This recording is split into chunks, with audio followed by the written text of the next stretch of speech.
Welcome to The Business Strategist, the show for CEOs and founders ready to scale fast, lead smarter, and build a business that doesn't rely on them. I'm Adam Strong, award-winning strategist, former elite athlete, international speaker, and 3 times best-selling author. After 3 decades in business, I know exactly what it takes to grow, scale, and exit with impact.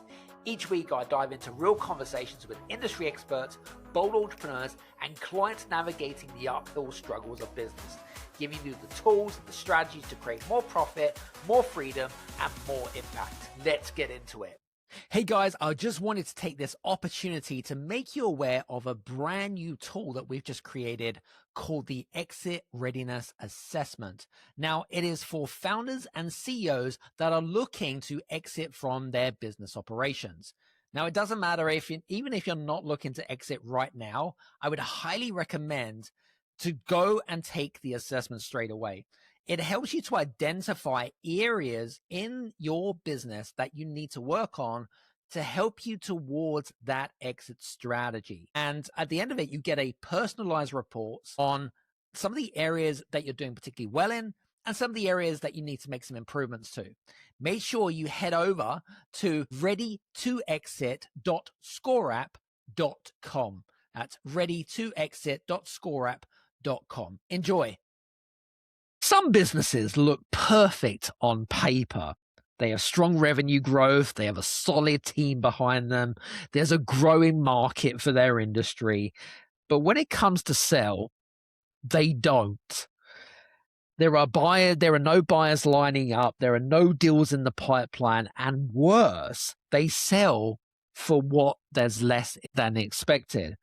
So what's really going behind the scenes of a deal? Now, today, I'm joined on the show by the amazing Bill Snow. Now, Bill has been working in the trenches of the industry of mergers and acquisitions for probably the best part of 3 decades. That's 30 plus years. He's been involved in all sorts of deals, hundreds of deals over different industries, but he's also the author of Mergers and Acquisitions for Dummies. And I absolutely love that title, by the way. Bill's also going to be releasing a new book coming out as well that he's going to be sharing with us towards the end of the show. You know what's really going to be fascinating here? You got to make sure you got a notebook and pen handy. This show is going to be a massive deep dive if you are A, looking to sell your business, B, looking to buy a business, okay? 2 massive things. And Bill's going to be going and doing a deep dive on that. So without further ado, Bill, welcome to the show. Thank you, Adam. I appreciate it. Good to talk to you again. Likewise. You know, it's really interesting. I think I told you this, but I'm part of a couple of M&A WhatsApp groups, and I posed a question in the group, Bill, and I said, so we're coming up to almost 400 episodes, right? And I was like, so who can recommend a really good podcast guest? And believe it or not, a few of the people in the community, your name came up. I don't believe that for a moment. You're a flatterer. No way. What's wrong with these people? Don't they have a life? I don't buy that for a moment. It's very nice to be thought of that way. I appreciate it. Absolutely, 100%. No, it's really good. So that's why I contacted Bill, and now we're best of buddies now, which is really, really good. So, but listen, this is going to be a great show. I'm really, really looking forward to it. So, but I'd love to kind of jump in really, really quickly because I know we've got a lot to get through in M&A, and for you guys that are also listening in as well, make sure that you listen right through. You're probably going to want to pause and re-listen to some of the things that we're going to be covering, because Bill's going to be going and he's going to be coaching me towards the end. And that's the best part. I love that, right? That's the great part. So let's jump in. Bill, listen, after 30 years of long time, I mean, you're a veteran in this industry. I mean, let me kind of go back to earlier on before you kind of got into M&A. What is something that you believed early in your career about M&A that turned to be completely wrong? Let's start with that. That's a great question. And I had earlier in my career sales jobs like we all did, and it didn't really go anywhere. And you get a lot of experience when things don't work out. That's fine. I got into middle market in my late 30s. I've been in and around venture deals and angel funded deals and things like that. And then about 21 years ago, I lost a bet, had to become an investment banker. And I turned down the job 4 or 5 times, and the owner of that firm finally caught me at a moment of weakness. And I said, okay, fine, I'll go be an investment banker. Because I thought selling a company was going to be akin to a sales job, trying to sell, name a product or service. And it's just not what I enjoy doing. Some people are really good at it. I don't. It involves talking to people, and who wants to talk to people, right? I'm a closet accountant, and don't want to talk to people. So I was pleasantly surprised as I was making these phone calls. They had a client. They needed someone to sell it. They needed someone who could read a balance sheet, who could talk on the phone, and was quick-witted. They couldn't find that person, so that's how I got the job. And what I found by making the phone calls, and I'm talking, this is back in the day, we had the internet. It wasn't certainly what we have right now.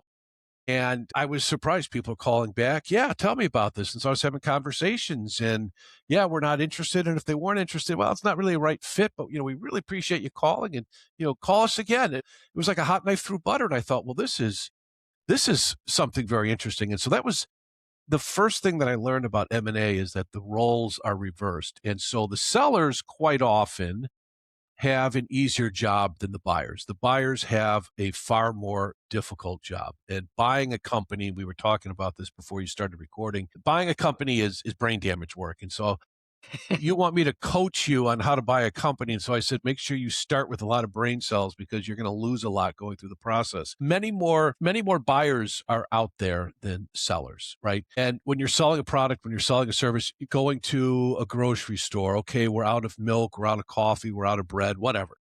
You go to the store and you pick what you want, right? You're picking something off the shelf. M&A, the roles are reversed. It's the product is picking the buyer, because there's only one of the product. There's only one company.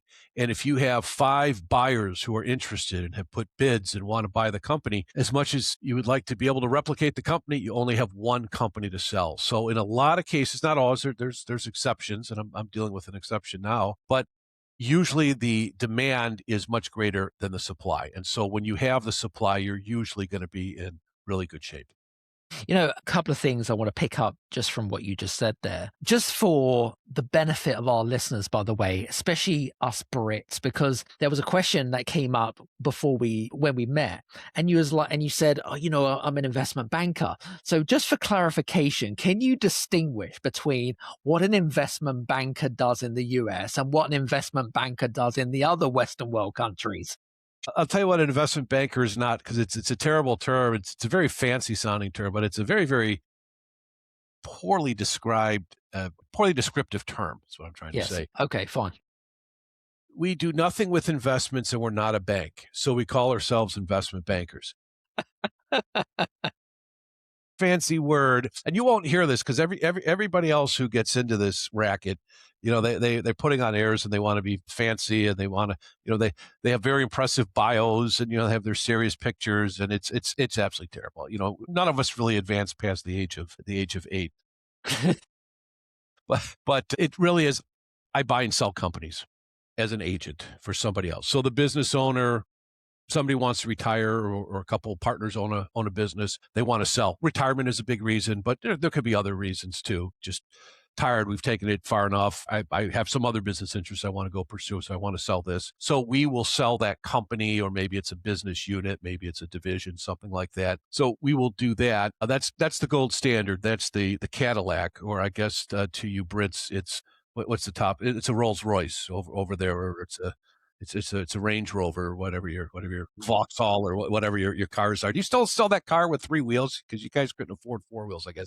They called that what's that? The Robin Reliant. Yeah, Robin Reliant. Or in Only Fools and Horses, it was Del Boy's 3-wheeler. That's what it was. Yeah. Let's design a car that hits every pothole when we go down the street. So let's get rid of a wheel. We'll save money. It's a brilliant idea there. It is definitely a great idea. Anyway. Yep. So anyway, so yeah, investment banking. So investment bankers come in all kinds of different flavors. Most are more serious than I am, and they're all full of hooey, so you don't want to trust them. So any type of transaction that's going on, especially if it's a larger type of transaction. So a company wants to list shares on the stock exchange, the New York Stock Exchange or London or AIM, or is AIM still around? Are you guys still trying to steal all the Nasdaq companies, or is that running into some troubles over there? I'm not that familiar, if I'm honest Okay. with you, but Okay. probably is Okay. the But answer. that's what investment bankers do. That's a whole other thing. We don't do that. They might get involved with government entities who are raising money by selling bonds, and so they focus on selling bonds and raising capital that way. So all kinds of different permutations of investment bankers. Just a fancy term for something that has changed in the capital structure in the business. Selling the company. Brain damage work will help you buy companies. Man, that is tough work. Don't do it. I'm doing that now. Believe me, it's brain damage work. As I told you before, if you want to end up being a reasonably intelligent person in the A game, start as a genius and try to buy a company, and then you'll end up dumbing yourself down. You'll be reasonably intelligent after that. There's another term that we use in the States, in the colonies, I think is what you still call us over here. And that is broker, business broker, and that's someone Yeah. is brokering a deal. And then there's nothing wrong with that, but they're usually smaller things. Someone that sells the corner pizzeria or a dry cleaning business, and there's a good role for that. There's nothing wrong with that, Yeah. but they tend to be smaller roles or smaller businesses. And that's not what we Fine. do. So Very good. and as far as what goes on across the pond in the investment banking world, I think you guys still have castles and you're still charging up with horses and you all got your banners out there and right or something like that over there. We're Exactly. yeah we're a little war behind the time over here in the colonies, but that's what we do here. Interestingly enough, I know I picked up a point, which is what you said. It's easier to sell a company than it is to buy a company. And you referred to the metaphor of, it's like a buffet type of thing. Yeah, But then a kind of like interesting stat here, which you probably already know anyway, less than 48% of business owners around the world don't have an exit strategy and less than 18% ever sell. So do you think that there's probably a strong correlation between those stats and also not enough businesses to be able to buy out there? what are the demographics of these businesses? Are we talking about all the companies that are set up, just some little entity that maybe someone sets up to handle some revenue that comes in from a couple apartment buildings, or are these more sizable businesses that have suitable, we call it revenue, you call it turnover, things that are Yeah, doing, 10 yeah, million pounds a year yeah, in turnover and have profits of 1 million or 2 million pounds a year. Size, companies of a size. So what are we yeah. talking about here? This will be like limited companies or LLCs in the US or whatever it might be. Yeah, So yeah, yeah, so kind of like established privately owned businesses. yeah. The bigger the company, the bigger the profits. Yeah, that certainly helps with the attractiveness of a business. If a business, a lot of small businesses, someone sets up a business and they do very well. They make a very nice living, but it's not a sellable business. And so what you have to keep in mind, someone pointed this out years ago, and I'm stealing it. I'm sure a lot of other people have used it. The company might be a nice company to own, Mm, but it's not a good company to sell. mhm. Because if you are the entrepreneur and you are the person who's involved, you have all the sales relationships and you handle the product design and the creative stuff and all the you're dealing with the bank and you're dealing with all the books and you maybe have an accountant, but you're still the main person. You get hit by a bus. You might have some good employees who are helping you, but you're the person. There's really not a business that transacts. And so to sell a business, make yourself expendable. That's the best way. Yeah. If you want to increase the value, have a business where you are not needed, and that will help in terms of the interest. Yeah. So some of those stats might be skewed that way. I don't know what the underlying stats are, but I've certainly No. heard that kind of stuff But before. I think you made a really valid point because I'm really big into education and I harp on about the fact that, the first stage of any exit is to make sure that you are building a business which doesn't depend on the business owner, right? That is first stage number one. And I think that so many people get that wrong.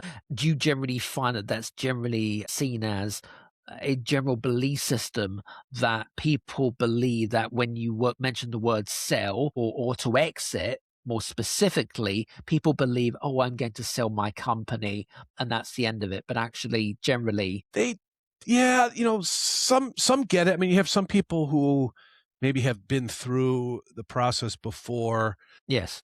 either as an employee or maybe they have been a principal somewhere else, and so they get it. But a lot of other people, and I've dealt with a lot of uh, successful, sophisticated entrepreneurs, but they don't realize they can sell their business. And a lot of times, the conversation where we get a lot of leads comes from lawyers and accountants and wealth managers, commercial bankers, people like that might have the ear of a business owner.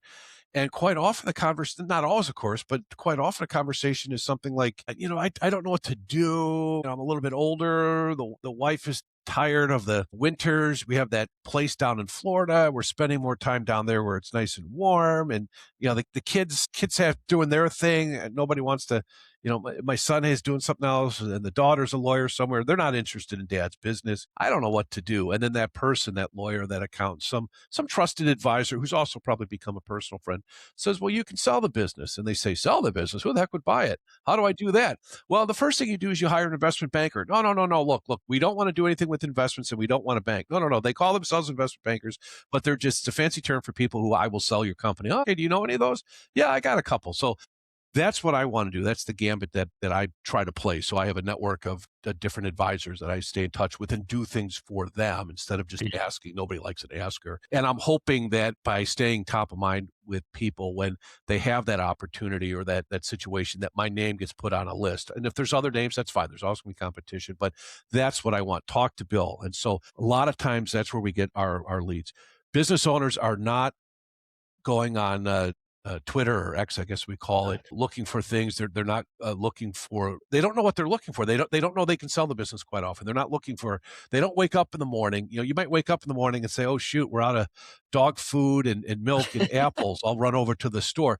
Not a single person has ever woken up and said, "Oh shoot, I'm out of M&A. I got to go get me some M&A today." No one has ever said that. No one is looking for what we're selling. Okay, so quite often they don't think about it. They have a lot of, it's quite often jaundiced views of what goes on. And, they don't want to prepare, the Yes. business that is just completely, dependent on the owner. They don't want to let go of that. And maybe they can't. And like I said, maybe it's a good business to own, but not a good business to sell. Yep, very good. Some really valid points there. Love that. Kind of flipping again, kind of staying within this kind of vertical of being able to sell a business. What would you say is, like, I suppose, the hidden deal killer that looks harmless to a founder when they want to sell, but instantly puts, say, a buyer off? They might not be aware of what is a deal killer and what is a seller. So it's kind of like looking for those red and green flags. Anything that springs to mind? Yeah. Oh yeah, sure. Customer concentration is quite often so let me get a note here before I forget. Yeah. The customer concentration. So, and a lot of times someone is wildly successful because they've done a fantastic job. And a particular customer is now 30, 40, 50% of the business, and they make a lot of money. And boy, I own this relationship, and it's been a customer for 20 years. I went to the guy's daughter's wedding, and we take vacations together. We're personal friends, not just a business relationship. This thing is solid, and it might be solid. But when someone is putting up their own money and probably leveraging it, probably borrowing money, the worry that, oh my God, 40, 50% of the business is with this one company. And if something happens, Oh, wow. Yeah. we're in a lot of trouble because we have investors now. We borrowed money from a bank versus someone who's built up the business. And if they lose half the business, that would be awful. But they could probably survive. Maybe they have to let go of some people, and that's always unfortunate, but it's not going to necessarily be the death knell of the business. And business owners sometimes have trouble with that. Inventory, those companies that are making something or selling a product, right? They have inventory. How rapidly do they turn inventory? That is always an issue. They don't understand that if you're turning inventory only once or twice a year, you're tying up a lot of money in working capital. And they all say, well, we'll sell it. It's good. Yes, I have no doubt, but this is what buyers will look at. And everybody out there has read the Harvard handbook on how to be a jerk. And Harvard says, just-in-time inventory. I'm beating up Harvard here, which is always fun to do. But it's inventory. We have just-in-time inventory. Well, most business owners have had just-in-case inventory. And the pandemic, I think, really hurt, in a lot of cases, those companies who were reliant on just-in-time. So there has been a change, but most companies have just in case. I prefer just-in-case, but that means exploring. Reliance on a single source of a single supplier. Okay, hey, great, but you only have one or two companies you buy from. If one of those go belly up or something happens, oh boy, you're in a lot of hurt. So they don't see this because they're dealing day to day with everything. Everything is fine. They know these relationships. They're doing very well, but they don't understand. Sometimes they need to take a step back and look at it with a fresh set of eyes, and that's a tough thing to do sometimes. You know what? I want to bring up a couple of points there, and it was really interesting. I cannot count how many conversations that I've had with business owners that have been in what I call a vulnerable position, where they've had maybe one customer or one client that makes up 40-50% of their revenue, right? And they become what I call complacent, and they stay in a comfort zone, right? And then for whatever reason, and it's going to be completely out of their control because they are in a comfort zone, is then they stay there. And then if something happens, they like the shit's going to hit the fan, and it's going to have a massive knock-on effect. And I'm sure you've seen this happen many times over, right? Yeah, yeah, it's absolutely true. They just sometimes don't understand. You can be very insular Yes. with that, and also when we're insular, we don't look at other opportunities except when we hear certain numbers. And so the other thing that gets in the head of a lot of business owners I've talked to is the multiple. Look, I want to sell the business for as much as possible. The focus really shouldn't be so much on the gross proceeds. It should be on the net, right? Because maybe there's a way of structuring it where maybe that's not the highest gross dollar or pound amount, but it's tax advantage, and you walk away after you pay taxes and you pay all your expenses with more money. That should be the focus. No, a lot of times they don't do that. They're just chasing this big number. I call it the country club number. Yeah, I got 10 times when I sold my business. Oh, I got 11. They just want to brag. Oh, really? I got 12 times. 12 times what? Who the hell cares? Yeah, It it's doesn't true. really matter. Is it the right transaction? Did you get the money? Is the company going to be on the right path? How much money did you put in your pocket? And does that set you up for whatever you want to do? Retire? Yeah. I kind of share your same, should we say, frustration or sentiment around what drives me crazy is everyone seems to be obsessed with maximizing their valuation, which pisses me off. When does chasing the highest price then become a bad strategy? When it has perhaps a lot of, when you're passing up an otherwise good opportunity, and you lose that good opportunity of chasing something else that doesn't work out. Remember, valuation is just not a number. That's the other thing that I think business owners have a tough time understanding. You're not going to get $20 million or 15 million pounds or whatever, right? You're probably going to get some cash, and you're going to have some other structure.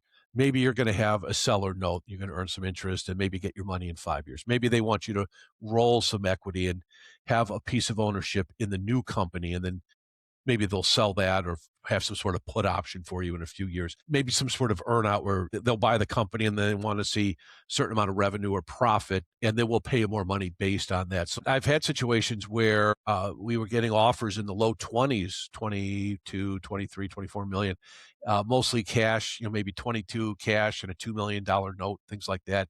And the client wanted to go for the $33 million deal, which I said no.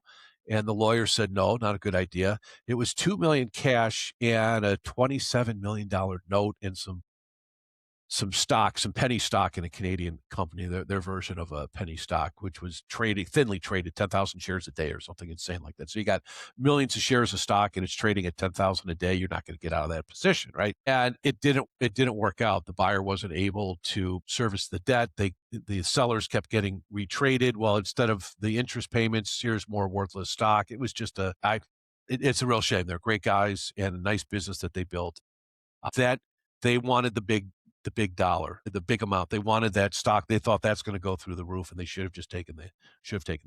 I guess and because you've been involved in many deals, there's this, I suppose, what becomes really, and I don't know if you ever become emotionally frustrated with the process, where you've got a someone that wants to sell their company for a delusional massive amount of money, and then you've got someone that wants to buy a company, but they are not prepared to put themselves in a position where it's like, that's that's ridiculous. And I'm sure you've been in those positions where, when you are faced in situations where you have what we call greedy bastard sellers that want to, just get as much money as they can. How do you deal with people like that? Do you just basically say, I'm not getting involved in this? Like, how do you deal with it? Honesty is the best policy. I give it to them brutally frank and honest. I don't care what people think anymore. So I'll tell them that you're love to get that, but that's just unrealistic. You're not going to get 10 times. I would, fantastic if you do, but you need to be realistic. Here's where you're at. And I just don't, would you pay that kind of thing? And I always ask people to think of the other side of that trade. People will pose, I want this and I want that and I want this. And then you say, well, if somebody offered you the same deal, would you take it? No, are you crazy? No way I would take it. Think about that. The other people are going to be as smart and as sophisticated as you. And to beat up on Harvard again. So a number of years ago, I was on a panel at Harvard Business School. It's a great honor. It's really interesting to go there. Yeah. Students, just incredibly smart, very well prepared. But the professors gave us some interesting insight. The little panel and the two professors running this thing, they said these students, they're all, 30 years old or so. They have never failed in their lives. All right. They were top of their class in high school. They pick whatever college. They top of the class in college. They pick where they go to work. They decide to go to business school. Harvard doesn't pick them. They pick Harvard. So these are all very accomplished, very smart people. And they were everybody's incredibly bright. But here's the thing, they never failed. And this class was called acquisition through entrepreneurship through acquisition. Entrepreneurship through acquisition. Beautiful. And you have to go buy a company. Uh-huh. That's your Harvard. Figure it out. And so twice a year, the poor people in Cambridge, Massachusetts get a deluge by all these little jerks. Hi, I'm from Harvard and I want to buy your company. Fuck you. They're hanging up the phone. And the teacher said this is the first time they had doors slammed in their faces. They've never experienced this. Think about that, 30 years old, and you've never had a setback. So one of the students was a former Navy SEAL. And so if you're familiar with that, that is to have the physical ability and the mental toughness, and you got to be smart to do that. Very few people can do that. He was able to do that and obviously did great, and then decides to go to business school so he can go to Harvard. So, I mean, this is a smart guy and incredibly driven. And he was so proud of himself. He said, yeah, I want to buy a company, but I only want to pay 2 times, and I want to have a seller note, and I want to have some other structure. And he was so proud of himself. And I said, well, that sounds like a great deal. And he's, yeah, it is a great deal. And I said, for the other guy, I mean, for you, that's a great deal for you. Have you thought of the other guy? And he didn't understand. He said, yeah, but I want to pay 2 times. And that was a great lesson where if you want to get things done, you just can't think of yourself and what you want and why this is good for me. You have to think of the other side of that trade. And I think a lot of people, a lot of business owners, but a lot of buyers too, they don't think about the other side. They think they're the smartest guy in the world. They're going to, I got this crazy deal. It's all good for me, and it's probably a bad deal for someone else. Who's going to take that bad deal? You got to think of the other side. Are you ready to exit but have no idea what your actual number is? Most founders I know have a target in their head. Maybe it's 3, 5, 10 million pounds, but they never actually test it against the life that they actually want to live. So here's what happens. You know what your business is worth, but you don't know what you're worth once you're out. And that's the real gap. That's what's keeping you stuck in the business. Zentum works with founders at exactly this point. They help you see the real number, not the guesswork, the actual number you need based on how you want to live your life afterwards. Now, Dominic Baldwin, the founder of Zentum, is offering a limited amount of complimentary calls to sit down with you and listen to hear what your exit may look like. Now, if you're fed up with being stuck and you are looking to build a personalized wealth plan specifically for you, head over to zentum.co.uk to book your call today. I love that. I think, it's really interesting. Just before we jumped on, actually, I was speaking to a young chap. He was in his 30s looking to buy a business. And I know he's going to be listening to this. And I just feel like something like that, someone who is looking to buy businesses right now, because it's a wonderful opportunity to buy businesses right now, especially in a downturn market and uncertainty and stuff like that. I think something like that, what you just given, is absolute gold. So I Yeah, think that was great. yeah, Thanks for that. yeah. Sure. Appreciate that. Now, interesting enough, if our listeners here, if there's anyone, if there's someone here that wants to sell their company in, say, a few years' time, right? And what they're probably focusing on today that buyers really don't care about, what should they focus on instead? Yeah, a number of things. First and foremost, bench strength of your company, starting with yourself. Are you that person who's integral to ongoing success? Beautiful. If you're not there, does the whole thing fall apart? So you need to fix that. You need to have other people who can do the job. You're always going to need someone to steer the ship, at a chairman level or, the high level, but all the day-to-day stuff, people can make those decisions and run the business, and you are not needed. As much as you can get to that is going to be a huge thing. Beautiful. Look at the customer concentration or any kind of concentration with vendors, with customers, obviously. What can you do to allay those concerns, mitigate those concerns? Have accountant prepared statements. Okay. So have audits or reviews. We call them over here in the colonies. I don't know if you use the same term in the UK, audits or reviews. And Know your especially numbers. if you have, especially if you have inventory. Okay. And you should have a unqualified review. A qualified reviewer audit is only 1 year. You want to have 2 years. Why? Because you want to have those accountants observe your inventory at the start of the year and the end of the year. And this way you will know exactly what your cost of goods are. You have an outside, a third party saying, we have observed inventory start, end. We know what the purchases are. We know what they sold. So we know what the cost of goods are. And if you have a good handle on the cost of goods, then everything else flows from there. And the net income that they're showing and the world famous EBITDA, or Frankenstein's version of it, the adjusted EBITDA, which you got to make it as complicated as possible. But we know, however you want to look at earnings, that's going to be accurate if we have a good handle on the inventory. So pay attention to how quickly you get paid on your AR. What does the aging look like also for your AP? Even that, if you're paying too quickly, if someone's giving you 30 days, why pay in 2 days? Yeah. Maybe stretch that out because that will help the cash flow. Inventory, is it all sellable? Do you have any damaged inventory? This is something that is lurking, and you asked me that question earlier. Companies that have inventory, if you have £1 million, let's say you've got 10 million in inventory, but $1 million is obsolete or it's damaged, you can't sell it. That's not simply writing off $1 million and having a slightly smaller balance sheet. That has to hit your earnings. Okay, so that would reduce your earnings by £1 million.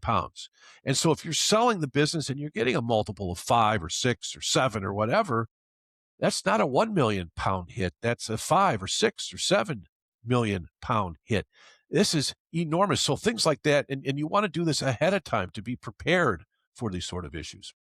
Yeah, you made some really valid points there. I love that. And one thing I want to point out as well around the whole kind of EBITDA, because I'm part of some WhatsApp communities that are, they're so obsessed with EBITDA and things like that. But really, is it really the only metric that we should really be using to, not just sell our company, but because or is it, people say it's the gold standard, Adam, that's what we should really use. But I'm like, well, who says? It's a terrible thing. Thank you, John Malone. That was the guy who invented it. He was a cable TV guy in the States. I think he's still alive. It's a terrible thing. And he was looking at a way of comparing different acquisition opportunities and trying to strip away all the extraneous factors. And so you have to think about EBITDA as if a company was operating in a vacuum.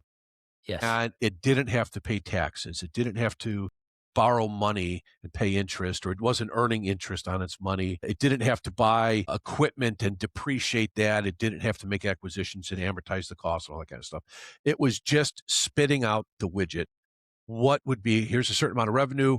what would the earnings be? So that's what EBITDA is. So that makes a lot of sense. It's probably not the best way, to run the business, but there's a lot of great things that you can pick up when you understand what the EBITDA is.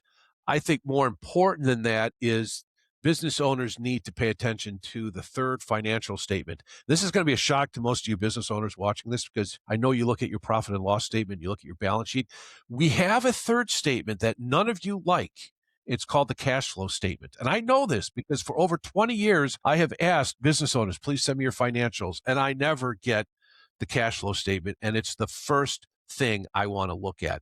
And so what does that tell us? Well, that looks at operating cash flow, financing, and investing. And the operating, what is it making by selling the widget? Or do they have sizable operating cash flow because they're not paying their bills, their payables are going up, or because they're selling off all the inventory and all the receivables for penny on a dollar, and the assets are decreasing? So what is really going on?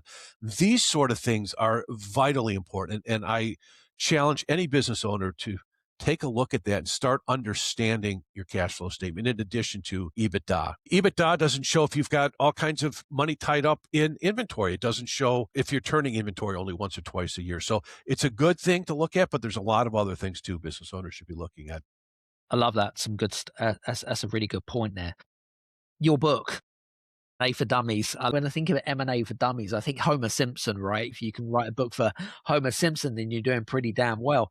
But tell us a little bit about that. Sure. It's been out for many years. You're on the second edition now. Correct. There's many books written in for mergers and acquisitions, like probably hundreds, if not thousands. What frameworks specifically did you teach in the M&A for Dummies book? Whether it be if people are looking to buy or sell a company for the first time?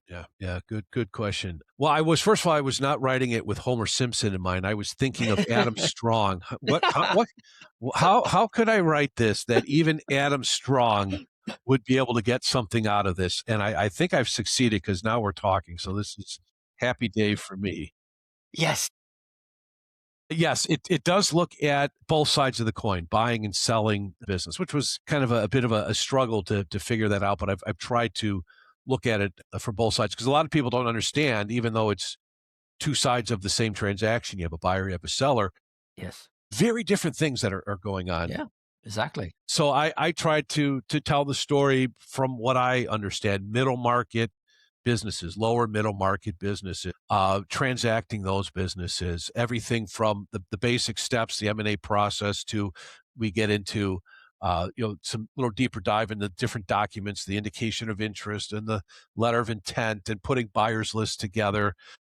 Buying companies too, this is the brain damage work. And the mistake people make is they think they can go to a store and just buy a company, like you can go to a store and buy a can of beans, right? You don't do that. And search work, and this drives me nuts, most people don't get this. Yes. Okay, search work. Write this down, Adam. I'm going to straighten you out here. Okay. Is divided into three. Here we go. Three main sections. Okay. Search, negotiate, and finance. I'll say that again. Search, negotiate, finance. Yep. That's what you need to buy a company. You got to have the money. Quite often that's the easiest. People have the money, or if you have a company that you can buy, you can usually find money. A bank will help support you. Maybe you can find some other investors, friends, family, a family office, private. You can find other sources of capital. That's not to say that if I say this is easy, it's really not easy. It's just relatively easy. It's not as difficult if you have the experience and the connections. Money's usually not an issue. Negotiating transactions, that's the fun part. I love that. That's the great part. Okay. Trying to figure this out and settle issues and figure that. Fantastic. It's playing chess. It's playing poker. I just love that. Search. This is the part that gets the short shrift all the time, and it is the brain damage work. It is the worst part of the job, trying to find a company to buy. So I talk about some things that people might want to do in terms of trying to buy a company. And that is hard, because you don't go to the grocery store. Like I said, nobody wakes up and says, I got to get me some M&A. They think that let's just call up all the business brokers and investment bankers. Show me your listings. No, I'm not going to do that. I do it the other way. I make sure that the companies that we reach out to when we're selling, the potential buyers, we think have a very good, if not, reasonable, if not very good chance of being interested. We just don't show it to everybody. We try to be very careful about this. A lot of times people don't understand that. So the search aspect and things that you can do to find a company to buy, I have some thoughts in that as well. I don't know if other books do that. I've never read another book on M&A. I can't stand business books. They only let jerks write business books. Seriously, I get nothing out of them. I get a lot more writing books, and if people get something and learn something from what I write, that's all the better. But I have not read any M&A books, and I haven't read a business book in a long time. Beautiful. In terms of like the search part, because you said within the book, you talk about different tactics about how to search for the ideal. And it's not as if you can kind of like go to your yellow pages, open it up and say, oh, look, there's some loads of business that I can Here buy. you go, buy this one. Yeah, exactly. But I kind of like, from my perspective, and I just look at it from the perspective of, if I was selling my company, why would I go around advertising that I'm selling my company? It sounds like I'm desperate. Yeah. You don't put, you're selling your home, you're selling your property. You put a sign in front for sale, and you have the realtor's realtor. name. Yeah. And five people call, hey, we'd like to take a look at that. And that's the way you do that. And that's fine. That makes a lot of sense. You don't do that. Hey, 15 million pounds or best offer. You don't want to do that for a lot of reasons. That employees might get nervous when they don't have to be nervous, right? No, What's going on? Are we failing? Should I be dusting off my resume? Maybe I need to quit, find a new job. Competitors, hey, you don't want to do a job with ABC company over there. They're for sale. They're probably in all kinds of trouble. So who knows if they're going to be able to service to take care of you and help you out. So you buy from me. So you don't. It is a very delicate thing. Yeah, you do not want to put a for sale sign. That's why you don't want to put a big, huge, invite the universe to look at this. We want to be as focused as possible. I mean, we might have 100, 150 potential buyers, but we have vetted all those. We've looked at all of those, but cast a wide net. Some are obviously not going to be of interest, but you want to make sure that it's the right amount to capture all the potential buyers, because it takes one. So we might reach out to 100, 150. Only one company is going to buy that company. And out of all of that, we might get out 30, 40 books, describing the company. You might get 10 to 20 offers. You might do 5, 6, 7 meetings. I mean, that's how it boils. That's how it boils down. So we want to be very careful who we reach out to and who we contact about this. Yeah, you have to be very conscientious. I was giving some advice to a chap who was looking at potentially buying some businesses, and I said, listen, the best deals are going to be the ones that are hidden. They're the ones that are not going to be advertised. They're going to be the ones that are where you have to go and do the donkey work. Sure. Basically, in a nutshell. But one thing that sprung to my mind, and it was interesting, I bumped into a chap last week at a networking event, actually, and I'd met him about 3 years ago. Now he's in IT. And I asked him just up front, I said, so what's your exit strategy? And he was like, I'm just at the moment, I'm just focused on growing the company. Okay, no problem. And then I saw him last week and I was like, how's the exit strategy going? And you could kind of feel he was looking a bit like it wasn't a conversation that basically made him feel a bit uncomfortable, And what's really interesting is that, and my point, the question I wanted to ask you is that, and this is something that you might have observed here, is that a lot of founders and business owners feel that the more growth to a business, as in more revenue, right? I should focus on more revenue, means that my valuation is then going to climb. Is it a myth or is it a fact? Let's just bury that in the hatchet. Sure. Do you want a very specific answer? It depends. Okay. That's good. That's good. Yeah. Generally speaking, I mean, first of all, we should be very careful what trying to paint a picture with a wide brush there, that this is going to apply everywhere. There's always exceptions, but yes, generally speaking, a growing company, that's what we want. It's far better than a company that is declining in sales. That's the falling knife syndrome, right? You drop a knife, you let it fall to the ground, unless you're my wife, who will then try to grab it and then she's cut her finger. But most of us, sorry, Sylvia, if you're watching this, most of us will let that knife fall to the ground. So if the business is falling, if revenues, profits are decreasing, most people will say, let's just wait till this thing hits the bottom and starts coming up, and then maybe we're interested. So growth, yeah, generally speaking, absolutely. Now, what's going on with that growth? Is it just one time only thing? Is it sustainable? Are the margins decreasing? And maybe that makes sense. Well, we're more profitable, but we've made some changes. We have much bigger revenue, much profits are bigger, maybe smaller as a percentage, but we're growing. And you have to make those determinations. So generally speaking, though, growth, absolutely. Yeah, very good. All right, cool. Final thought before we jump into the coaching part, which is Boy. the exciting part. What, in terms of like, how early should a founder be thinking about the ideal buyer beyond just making money and maximizing EBITDA and stuff like that? Like, how do you profile the ideal buyer? Like, do they start right before they are considering selling, or do they need to consider after they have built all their assets up? Like, what's your thoughts about this? Well, the sooner that you think about that, building a business and thinking about who's going to buy it and putting the systems together, making sure that I'm replaceable, I'm not needed, make sure that I've got enough bench strength and people making decisions. And I have got people lined up. If somebody leaves, I got other people that I'm grooming. And that's a lot of work, making sure that concentrations aren't that bad, making sure that we're doing keeping good records. We have an outside accountant coming in, and we've got multiple years of audits or reviews. All those things help. And some people do that. Some people just do that because that's how they like to operate things. They may or may not be thinking that this is helpful when they want to sell the business. A lot of business owners, they operate differently. So, the question you asked is a very logical, reasonable, rational question, and quite often people are entrepreneurs because they're not logical, rational, or reasonable. They're emotional, they're brilliant, and they see something and everyone else says that's not going to work, and they don't believe it, and they just plow ahead and they have great success. That's fantastic when that happens, but a lot of times they just operate by the seat of the pants. And you've probably seen that too, where someone, and I've seen entrepreneurs here in the States where seat of the pants and just putting out fires, and they're fantastic at that. And they're able to get the business to a point, and they have the right skill set for that. And then it becomes a real business, and they flounder at that, where they've got people, and it's not just, manic activity every day. They have systems, they have redundancy, and then they lose interest. And sometimes if they don't get out, they will run that ship aground. So understand, and that's a tough thing too, for all of us to understand where we're good at, where we're not good at.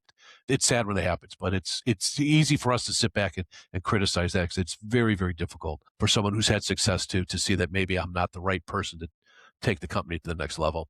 Yeah, I was about, I think it was about 6 months ago, I was interviewing another guy who, same again, area of expertise was M&A, but he recommended to reverse engineer about buying a business, build a business based on what the seller is prepared to buy. And it was just a really interesting tactic. And I just thought, well, that's such an underestimated tactic. In your personal, when clients come to you, what advice do you give to clients? Do you advise clients to, like, say to them, well, having those ideal buyers in mind, do you recommend people to then build a company based on what their needs and wants are, or do you wait till the end, or does it depend on circumstances? Well, yeah, to give you that very specific answer, it depends. As much as I would love to be able to have those conversations years in advance, yeah, that just doesn't happen. Usually you're having those conversations when someone is ready to go, or they're getting close, and getting ready to go. Usually by the time we get involved, business owner has probably been contacted numerous times by people, and they probably have a short list in their mind of companies that might be interested. And, here's we have 4 or 5 that I think would be interested because blah, blah, blah. I've got a stack of letters I've received over the last few years from all these different PE firms and whatever, and who knows if there's anything there. So you can start with that, and then you build your buyers list. But a lot of times we'll reach out to those companies that the client thinks, yeah, this is a home run, and it's a great fit for them because of, I don't know if home runs, that's a American idiom. Does that make sense? Absolutely, it's baseball. Home run. I don't know what the cricket term is here, but we think this would be an absolute great fit. It'd be a home run. Because of all these different reasons. And then we will call and have a conversation with that company. And maybe they look at the materials and they say, yeah, it's not a right fit. And so sometimes the client is saying, well, how come they aren't interested? Well, they weren't, because you don't want to say, you don't want to sound rude, but you were wrong. Sometimes you don't know this until you have a conversation, but that's why you don't want to have just, one or two potential buyers. You get something done, but you want to have a larger pool, because you'll be surprised at things that buyers that you think are going to be an absolute fit are just not interested for whatever reason. Maybe they're having problems. Maybe they've made other acquisitions and they're trying to digest. Maybe they're pivoting away from your business. So there's all kinds of factors that quite often you don't know. And things that you might not think are a fit. I've had this happen where you call up someone, they say, yeah, perfect timing. We had a meeting yesterday and we were talking about this. So yeah, let me see it. So you just never know what is out there until you make those overtures and you have those conversations. Some good stuff there. Right, ladies and gents. Well, listen, first of all, hope you've enjoyed the masterclass, because that was just absolute, if you haven't already done so, pause this, rewind it. So you can, honestly, I always find, I don't know about you, Bill, but I listen to podcasts quite a lot, and I like to listen to them at least twice. Yeah. Because you just pick up new stuff all the time. But that was great. Listen, for you guys that are listening in, we're going to move into the coaching side of stuff. And Bill already knows. I've already given him some context about what we're going to do with this. So I'm now going to give the context to you guys that are listening in. Now, for full disclosure, I'm looking to make it a first acquisition this year. And I've already informed Bill of this. And Bill is now going to be coaching me on today's call. And hopefully he's going to give me a few pointers, a few tactics, maybe a few strategies. And I'm ready to go. Here we go. Here's what you need to do. There's just one step here. I'm going to send you an engagement agreement. You hire us. No, I'm not kidding. You set yourself up there, man. Okay, so you want to buy a company. Why? What do you want to do? What kind of business are you looking at buying? Can you share? Great question. Absolutely. So what the ideal business I'd love to buy is what I call a baby boomer business, been in 20, 30 years, boring businesses, as I like to call them, professional services. Yeah, got some great loyal customers. Founder's wife is banging on the door saying, hey, love, are we going on that cruise ever? You promised me this like 10 years ago. Are we going to be going? And so he's getting a little bit sweaty around the collar and is now looking for an exit. So that is really the ideal buyer, the ideal business that I'd like to buy. Okay. Good luck. You're not going to find that. You're telling me there's not many established people. It's a terrible idea. Everybody in the world is saying that. I want to see something more specific. That's awful. Okay. You've had your whole life to come up with this. That's it. Okay, I'm just giving you a little grief here, but seriously, that's an awful idea. It's everybody says that. Okay, first of all, just stop. Oh, the baby boomers, and we're giving this massive wealth transfer. Everyone's been talking about this for years. That's not what drives something. Okay, fine. So the first thing is, what sort of business do you want? Are you looking at a manufacturing company? Do you want to distribute something? Do you want a business service? Do you want to buy an advertising company, a marketing company? Do you want to buy, a restaurant chain? A trucking company? There's no right or wrong. So what are you, do you want to buy? Okay. Here's a great company for all you European companies. Buy a company that puts screens on windows, because every time I go to Europe, you don't have screens on windows over there. I don't understand that. You clean up the market over there. But no, seriously, figure out specifically what you're looking for. Okay. So that's number one. Okay. Do you have any ideas, or do you want to think about that? Okay. No. I know. Professional services and SaaS businesses. Okay. Professional services and SaaS. Well, remember the three components of M&A. What are those three components of buy-side M&A? I wrote them down, by the way. Okay. This is your class here. So search, negotiation, and finance, right? So do you have the finance? Talk to me about that. Do you have the dough, or do you have access to dough? Well, I can get access. Yeah, absolutely. Okay. So negotiate. You're a smart guy. You can figure that out. So it's the search. So how do you find these companies? You're not going to call up investment bankers, say, show me all your listings of SaaS companies and business services, right? So here's what do you play golf? Do you golf? Okay. I want you to buy a time machine, go back in time, take up golf when you're younger. So by the time you get to this advanced age, you're pretty good at it. Okay. That's number one. Okay. And the reason I ask that is, A few years ago, I was playing golf with a friend of mine who's an executive at a bank here in the Chicago area, and we're at his country club, very nice course. And he said, "Bill, here's your playing partner, so and so," and he's a former private equity guy. He told me this beforehand. He's a private equity guy, and he's trying to buy his own company. Left the firm, he wants to have his own company. So we're golfing. I'm driving the cart, and I asked the guy after a couple holes, "So I hear you want to buy a company?" Yeah, I do. He's real proud of himself. And I said, "How's that going?" And he had this collapsed look on his face, like all those smart students at Harvard when I asked them, how goes the search for a company? And all those Harvard kids had this look of, oh my God, he knows the bad thing. The time I failed, they all shrunk away. So this guy kind of shrunk away, and he says, "It's a lot harder than I thought." I said, "Yeah, it's terrible. It's brain damage work. It's awful. Don't do it. Go away. Go find a real job." And he had a membership at Medina, which is a fancy golf club in the Chicago area, Medina. And they've had U.S. Opens here and Ryder Cup tournaments. So it's just a top tier golf course. Uh-huh. And I said, "How many business owners have you invited as a guest at this fancy golf course to go play golf?" And he laughed at me. "Why would I do that?" Now, here's a smart guy, and he can't figure this out. This drives me nuts. He's got a golden ticket. He's got something to offer. He's not asking. And I said, what you should do is put a list together. Do your homework. Don't call up people and say, I call it a passive ask, right? You're passively asking somebody to do your job. Write that down. I'm trying to get this to become part of the cultural norm. Passive ask. When you passively ask someone to do your job, here's a list of all my criteria for a company. And when you find the perfect company and that's perfect for me, you let me know. That's your job to go find it. That's what people are doing. I need a job. Here's what I'm looking for. When you find the perfect job for me, let me know. That's a passive ask. You're passively asking someone to do your job. Okay. When people ask you for things, do you jump at it? Hey man, I'm kind of tapped out. Can you loan me 1,000 pounds? Someone calls you up and says, "Hey, I've got a couple tickets to the Arsenal match next weekend. Would you like them?" Out. Yeah. See, even if you can't go, right? Because you've got a conflict or something, you're probably going to respond, "Hey, thank you for thinking of me. I can't go, but please keep me in mind."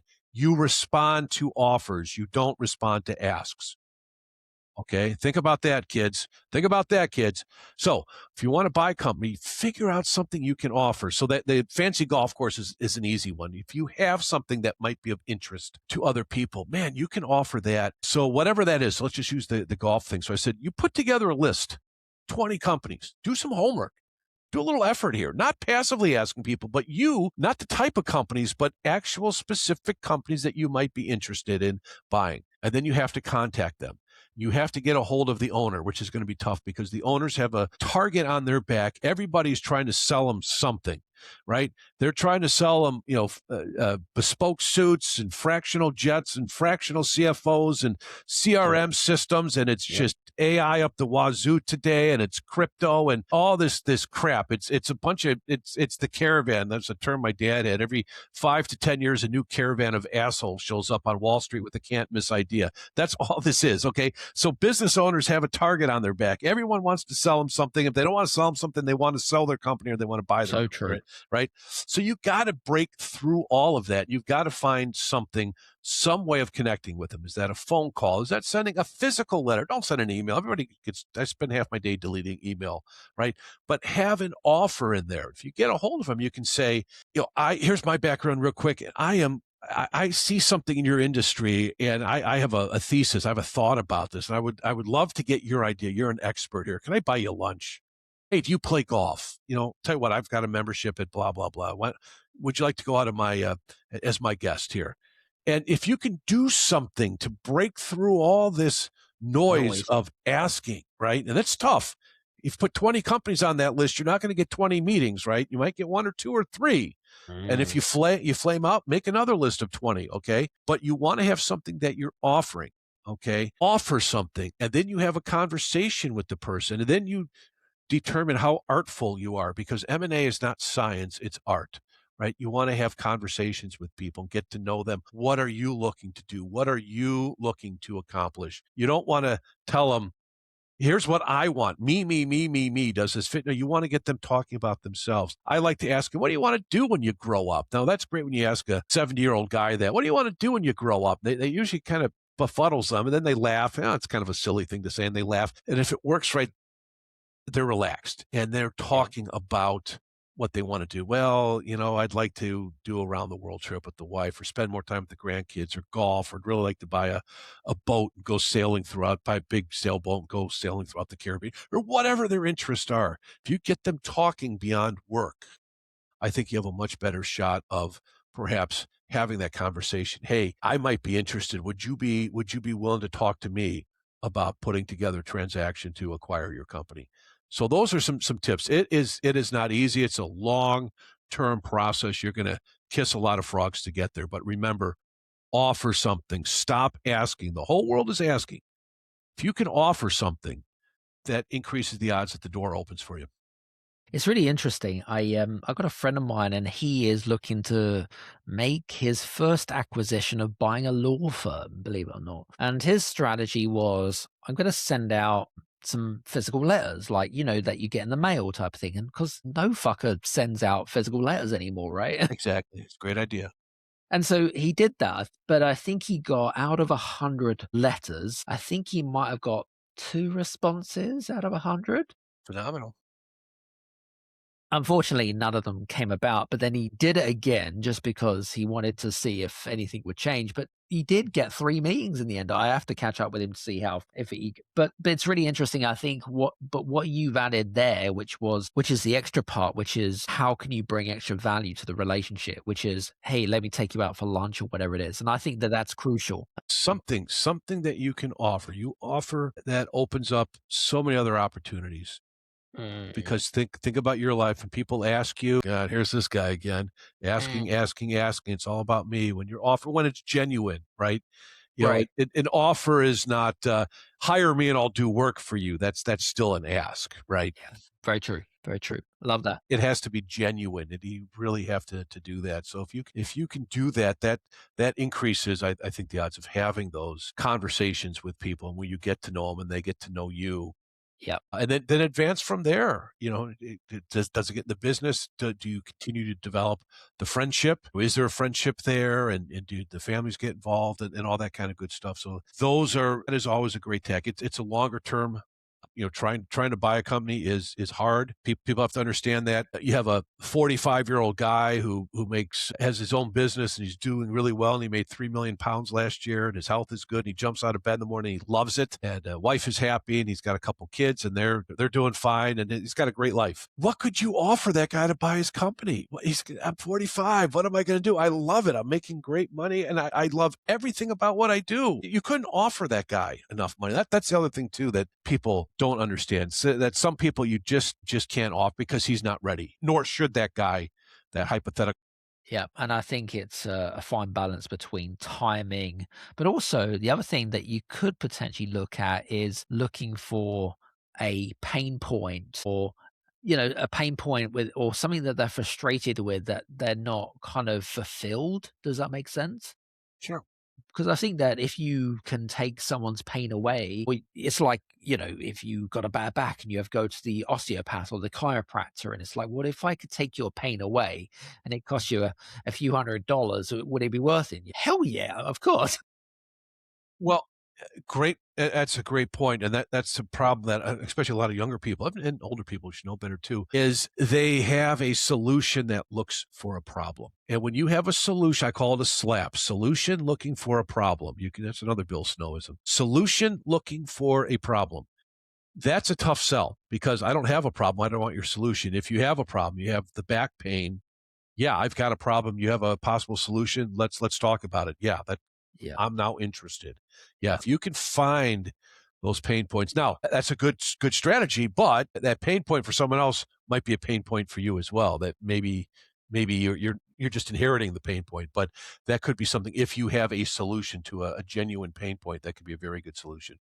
And I think it's also about looking to see what the bridge is. Does that make sense? Because everyone has a different bridge, right? So everyone's different circumstances. Everyone's in a different life cycle. You might have someone that's been in business for a long time. So I think there's so many different moving parts that you have to take into consideration. I think was what you're alluding to. But very good. Love that. This has been great. Fantastic. Thank you so much for my coaching session, Mr. Snow. You I are very appreciate it. welcome. You're welcome. Very good. Well, listen, Straighten you out. it is absolutely 100%. Well, listen, I know you've got a new book coming out soon. Is that correct? Yeah, I started to put together some of these emails I was writing years ago. So it's called the Gimme Chronicle. So I had a character named Gimme, which I invented as part of my fabulous networking and marketing tool. So I was giving away tickets to sporting events, the Chicago Cubs baseball team here in Chicago, and then a lot of other things too. And I just decided to write some. It was just told the spur of the moment, but I ended up developing a nice network of people who enjoyed the emails, and so it's business communication like you haven't seen before. So it's very creative and very fun. So I put them into a little compendium of a book here, and I'm just putting the final touches on. Now that I've got a page count, I've got someone who did the cover and all that stuff. So Beautiful. she'll finalize all that stuff here. So hopefully in the next month or so, I'll be able to finish all that work. And it's just another self-published thing, but it'll be on Amazon. So that hopefully be a fun little book for people to read. So I guess this is going to be released in the summer. Hopefully sooner. It depends on my schedule and what goes on. But yeah, I would like to have it done as soon as possible. So I'm just waiting for the cover to get done. That my designer's been out for a little bit, but she should be back later this month, and then I can get that. And then there's always fine tuning. It's just a lot of work just to get a book done, because you get it, you load it up, and I use the Amazon Kindle publishing, whatever they call it. Yep. Which is a really good platform, but sometimes it's a little bit of multiple iterations and making little adjustments just to make sure the book is laid out right. So that takes a little bit of time, but it's not just a little bit of time. It's not that complicated. So hopefully in the next few weeks, I should be able to get that out. Very good. For you guys that are listening in, listen, I hope that you've enjoyed, first of all, mine and Bill's interview. We have gone through a huge masterclass, and Bill's dropped so many massive golden nuggets, whether you are a buyer or whether you be a seller. Like, there's just so many different things to take into consideration. What I would highly endorse you to do is make sure you go, first of all, make sure you follow Bill over on LinkedIn, because I know that he plays on there a lot, but also check out Mergers and Acquisitions for Dummies, which is over on Amazon, Barnes & Noble, all other good bookstores out there as well. And also feel free to make sure that you keep an eye on Bill's socials because of his new book that's going to be coming out, hopefully before the summer. Yep. But listen, first of all, I want to say thank you so much for jumping and jamming with me. It's been a lot of fun, right? I've had a blast. This has been absolutely fantastic. Absolutely. And for you guys that are listening in, thank you so much for listening in. If you have enjoyed our episode, me and Bill, please do me a favor, head over to Apple or Spotify, leave a 1 or a 5-star review. Everything is super. Be super grateful of that. And I have actually one other ask before you guys leave as well. We've actually been nominated for Podcast of the Year. If you enjoy our podcast, please do me a favor, leave, there's in the show description notes below, there is a nomination. Just click on it. It'll take you less than 30 seconds. If you like our podcast, you enjoy it, you think you get some value from it, please, I would love your nomination. So from me and Bill, thank you so much. And hopefully we'll see you again on The Business Strategist. Take care and speak to you soon. Cheers.